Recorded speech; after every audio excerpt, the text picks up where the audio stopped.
The Three Quarters podcast is back. East Africa's premier sports video podcast. It's been a long time, I know. Personal commitments, unfortunately, some of us do have day jobs, and that's the reason why we've been unable to shoot maybe for the last 6 months. Mr. Mima Darfield continues to be on break, but she continues to be part of the Three Quarters podcast team. She helps behind the scenes.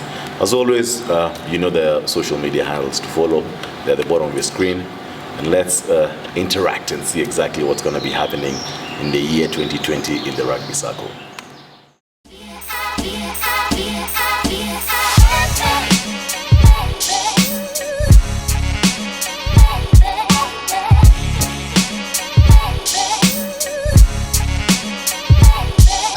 Okay.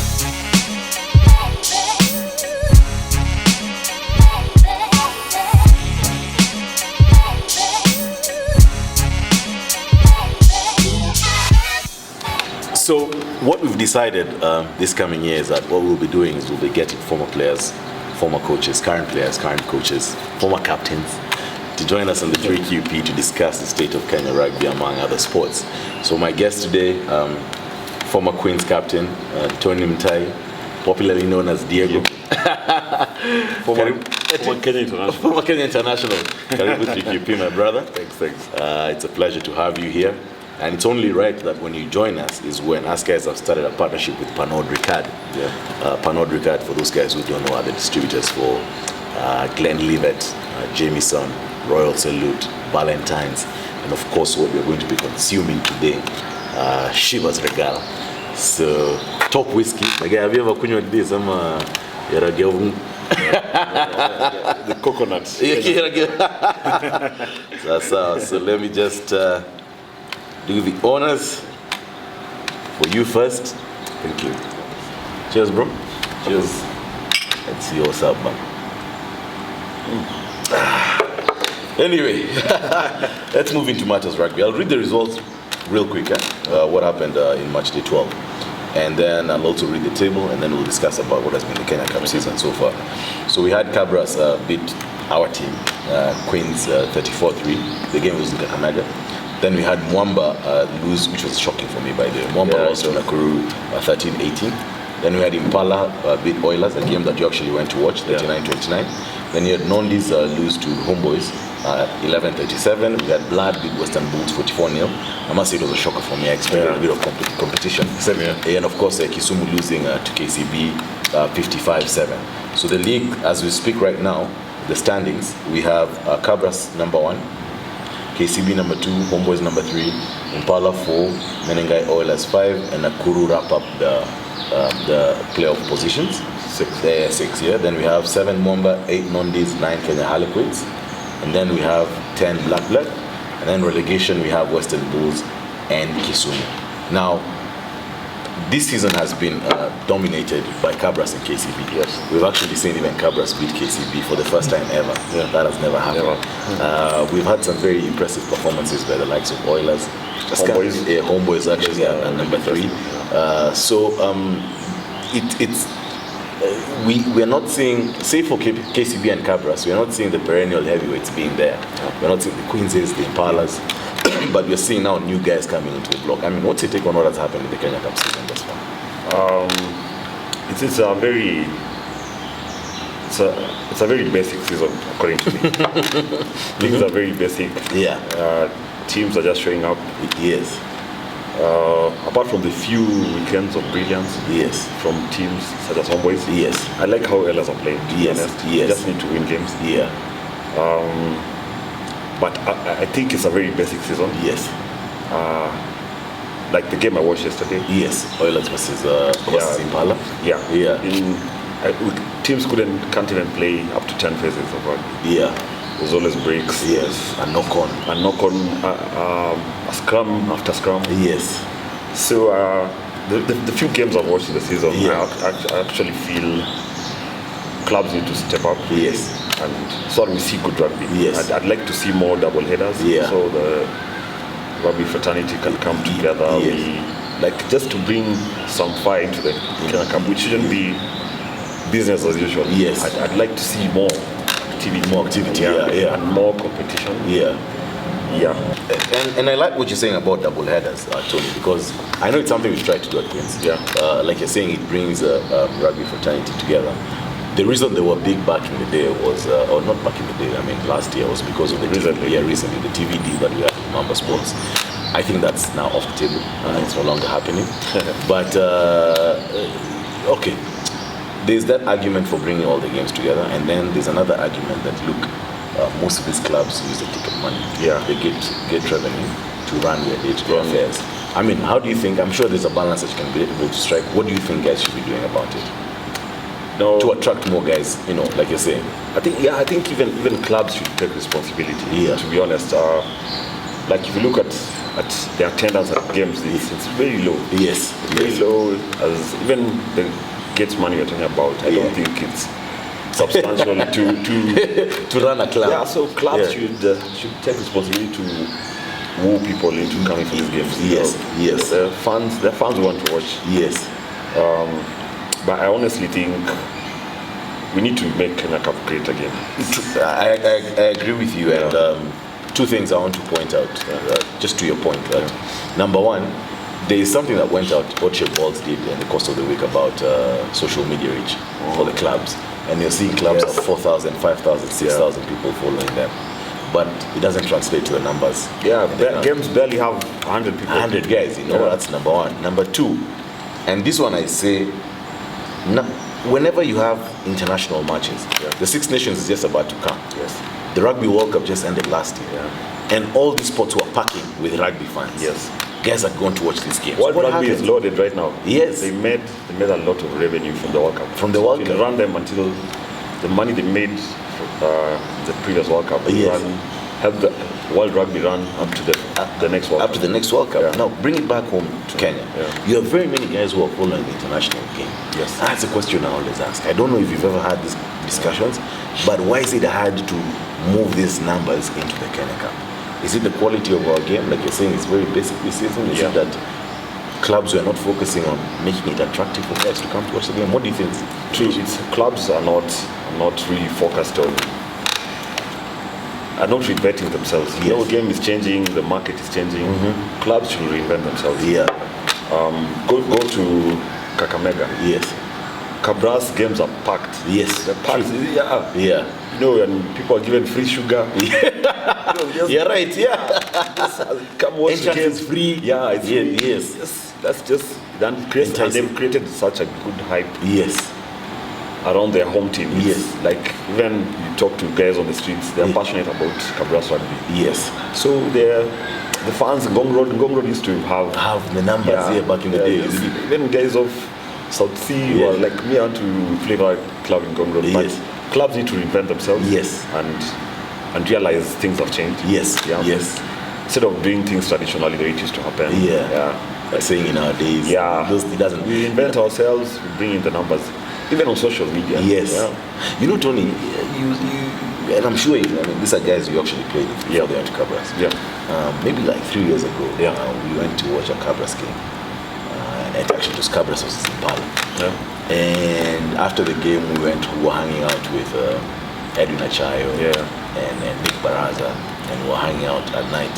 And I could see the amount of attention that these guys were getting from the guys in Kakamega. Yeah. People know them. They're like superstars.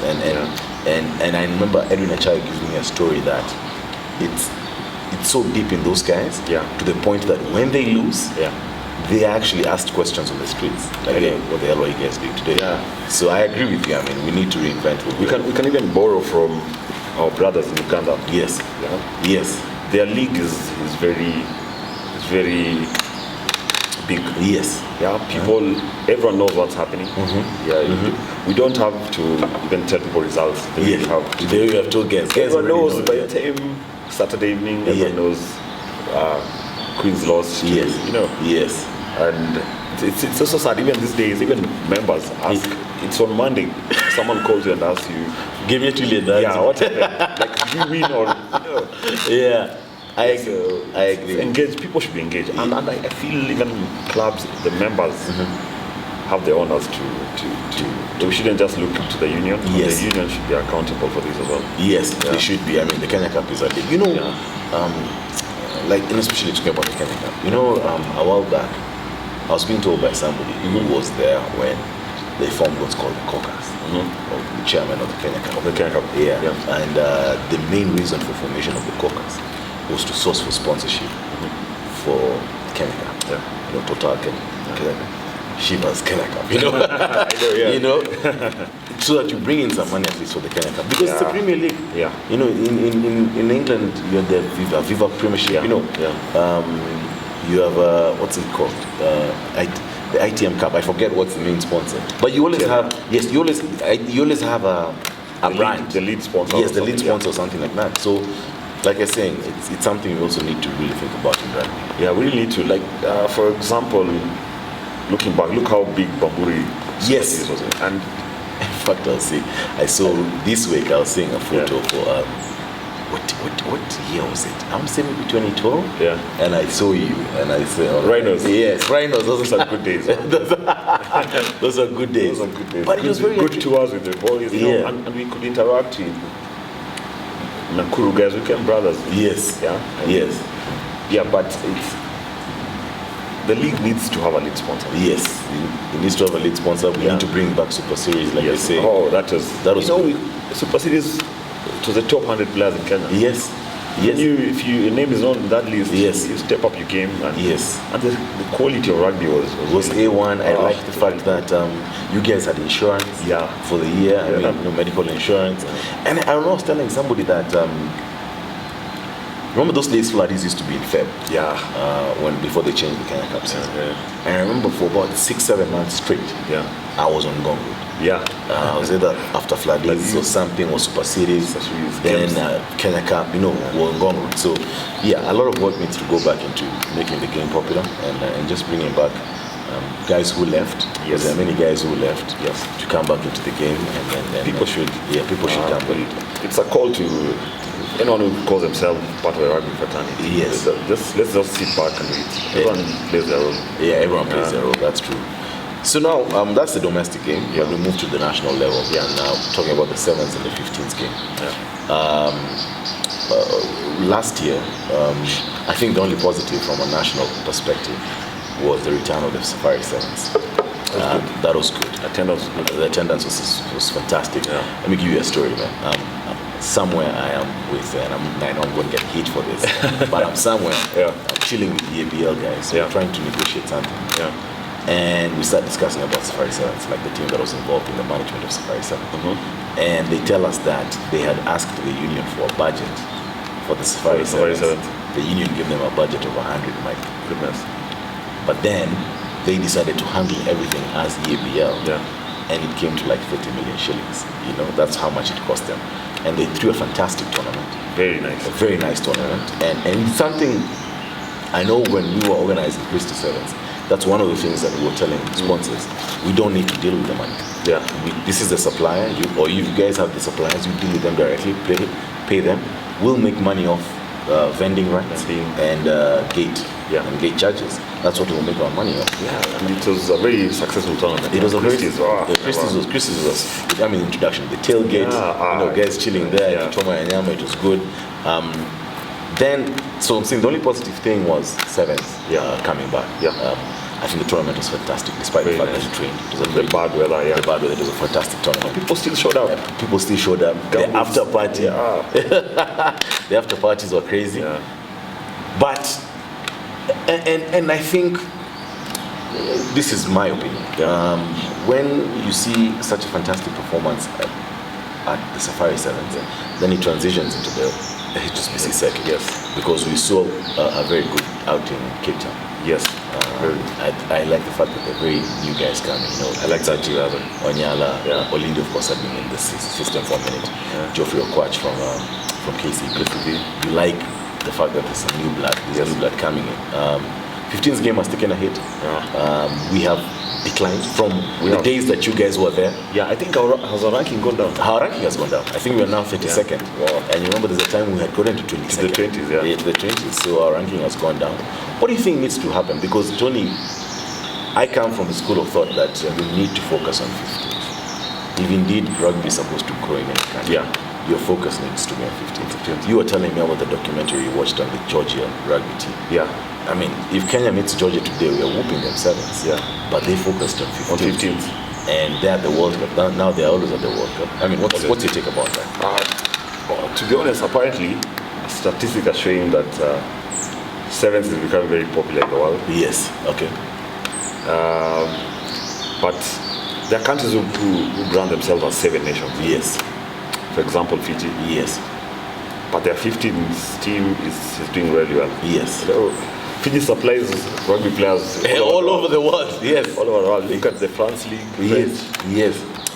Fiji supplies players all over the world. Yeah. But to be Kenya, and I was actually, this is another thing I'd like to mention. I was talking to some young guys at the club. Yeah. You know, we used to play very good during the league. Yes. So they are selected to play For Kenya. Yeah. Yes. But you know, there are guys, apparently those, I don't know how true this is. Yeah. There's an age cap currently. Players for the national team. Yes, so the players who are really demoralized, they just want to show up for their clubs, but no ambition to play for the national team. Yes. But if you even go to high schools right now, you know, you talk to young rugby players in school, they want to play Kenya Sevens. Yes. No one will tell you I want to play for the 15th. Yeah, I'd like to be a lock like Tony Mutai. We're not famous anymore. I like that, man. But no one is going to tell you that. Oh, yeah. Yeah. Everyone wants to play to shop for Sevens. Yes. I think it seems lucrative for us, but for the sake of the game, I really think the union should invest more in 15s. And we have the potential. We are a game or two away from going to the World Cup. Yes, in 2015 and in 2019. We have it in us. If the union really wants us to do well, I guarantee you we can do it. Which takes me back to something we were actually discussing off camera. You're telling me about you were part of the Tusker Simbas. Yes. The team that went to Cape Town for the Vodacom Cup. And you guys were in a professional setting for 2 months. Yes. How was that experience? It was grueling. To be honest, I don't want to be a professional. I think that's the strongest I've ever become. Yes. Because there were grilling sessions. Yes. Big things every weekend. It was the intensity at that level. And I think that's why if you're in such a setting, that's why I come back and watch games here, our league. Yes. And you get disappointed. Like we need to do something. But you see, most players have not gone through such a setting. Okay, fair enough. So this is the best they know. Yes. You can tell someone no, the intensity is too low. Yes. But they won't get what you're saying. What you're saying, Last weekend I watched a Viva game. Yes. For a whole straight 30 minutes, there was no scrum. It was just phasing. Meaning no one is dropping phase the ball. after phase. No one is knocking on. People are kicking, everyone's catching the ball. Yes. One scrum in one half. Yes. Yesterday I watched a game, I think there was a scrum after every 5 or so minutes. Somebody has dropped the ball. It's a forward pass. We need to, I really think they're good players. And for 15s is very technical. Yes. And I was discussing with someone yesterday the way the game has changed. Yes. It's all about numbers. Yes. You know? There's a statistics chart. Yes. As a backer, you need to hit 50 tackles every half. And it's, I was telling someone it's spoiling the game. There's no flair. There's no flair. Just focus on your numbers. But we can really do well. Yes. If we focus. For example, a few years back, we went to Pumalanga. Yes. For a game before our international test started. Yes. Was it the one who whooped like 108? But look what happened after that. We came back. And we were beating everyone. We were beating Zimbabwe home. We go to their home. Beat them there. We won the CAR Cup unbeaten. And Tony, about that time, I think even Pumalanga came to Kenya. And we really gave them a run for their money. So, like you're saying, you go there, you see the intensity there, then it changes you. You bring it back home. At least for you guys at that point, you had guys who were receptive.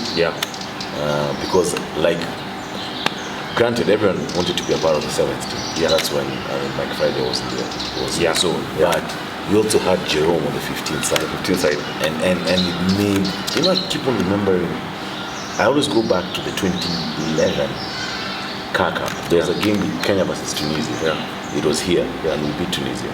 We must have been all of like 300 people at Queens watching that game. Yeah. And then I go back to 2015 when Tunisia came. It was a game on a Sunday. Yeah, I remember. And yeah, it was a good game. I remember Samuel Rich had a blind over game.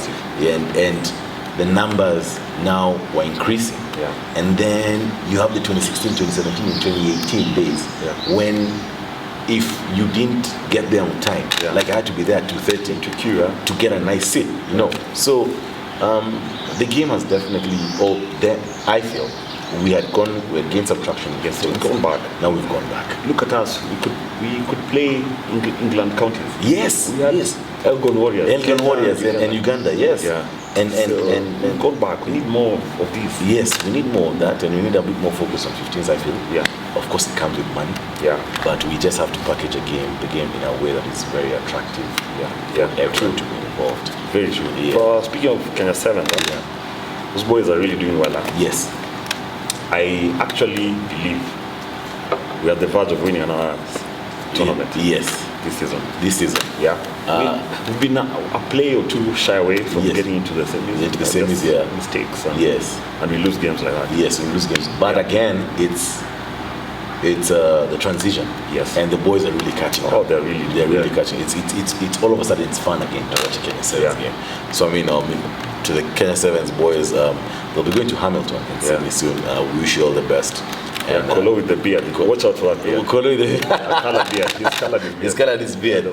Let's watch out for that and see how it's going to go. So we'll move from rugby. We'll just wrap up very quickly with another sport, which I know you're interested in. And we'll talk about the English Premier League. You and I support teams that were big, huge teams 20 years ago. I know. You know, Manchester United for yourself and Arsenal for myself. When we started watching football, these were the teams. Yeah. Then of course there was the injection of money and Chelsea came. Chelsea, and Man City. Then all these guys came. Now we have gotten to the point where at United, you have just transitioned. You know, I've never forgotten. It was in 2013. Ferguson left in 2013. 2013, yeah. Yes, right. And when they got David Moyes, I told them that I think David Moyes is the best person. I think your drink is empty. We'll fill that up. Don't worry. Yeah. So David Moyes was the coach at that time. Yeah. Then you had Louis van Gaal. Then you had Mourinho, I think, after Van Gaal. Yeah. And then you had sorry, a bit of water. Then you had who was the other guy? Then now Ole Gunnar Solskjaer, who's a former player. For us guys, at least it's just Unai Emery and now what's his name, Mikel Arteta. What do you feel about? And I'll get to Liverpool. Liverpool is a whole topic on its own. But what do you feel about United and Arsenal? Like, what do you think the problem is for United and Arsenal? What happened? What went wrong? Do you think they're ever going to come back? I think they will. Yeah, I think they will. I think United. I really don't have much to say about those guys. It's a pain watching them sometimes. Yes. And I've supported those guys. My father actually schooled in Manchester. Yes. And that's how all our caps in the house were branded Manchester United. Yes. It could be as oversized shirts. Yes. Manchester United. Yes. Yeah, but and it's a really great club, right? Yeah. If you read the history. Exactly. As well, Arsenal as well. True. And look at Arsenal when Thierry Henry was there and Patrick Vieira. No, that was Arsenal. That was Arsenal. Oh yeah, that was Arsenal. But I think they have it in them to come back. Yes. Yeah, they have the money. Yes, they have the money now. They have the money. I think there's a lot. What I don't like is what I'm seeing. Players getting involved in politics. Yes. Stories of players wanting to sabotage the coach. I think it's really dragging them down. And as a player, as a sports person, once as a player you start getting involved in politics, your game. I don't know. Your game dips. I don't know how you explain that. Yeah. Your game dips. It dips automatic. And I always tell even young guys at our club. Just focus on your game. The moment you, as a player, you want to decide who's the next chairman. Yes, it doesn't make sense. Yeah, just focus on the game. And I think it's happening a lot in Manchester. Yes. I was reading about it last week. Yeah. A couple of players sabotaging. And they have a young breed of players. Yes, that's true. They shouldn't be engaging that level at the moment. They should. Maybe senior players are allowed to do so, but even then, senior players, like I read like Ferguson's book. Yeah. He wouldn't take that crap. Yeah. You're a senior player. You feel like you can boss guys. Yeah. Let me show you who's boss. Yeah. And you get the feeling that the players have been empowered too much now. They have a lot. Yeah, and they take that away. I think that's what's ailing those two clubs. Yes, that's what's ailing. I feel the same. And also, players they're heavily focused on revenue generation. Yes. It's all about the bottom line. And American owners, it's all about the money. Yeah. Those are the two clubs. But then talk about now Liverpool. I think it's the third.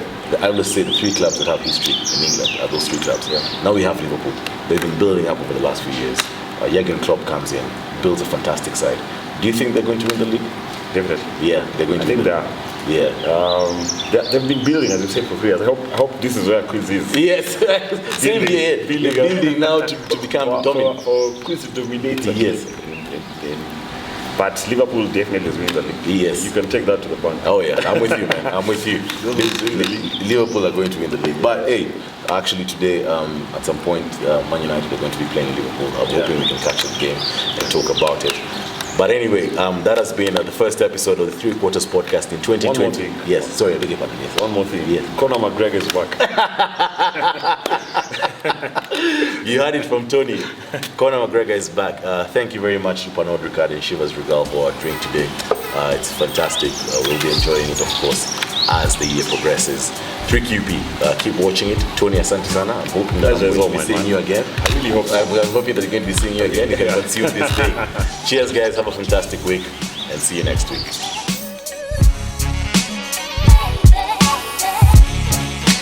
Man, it's too much fun, man. Can we do it again? No, yes, really good.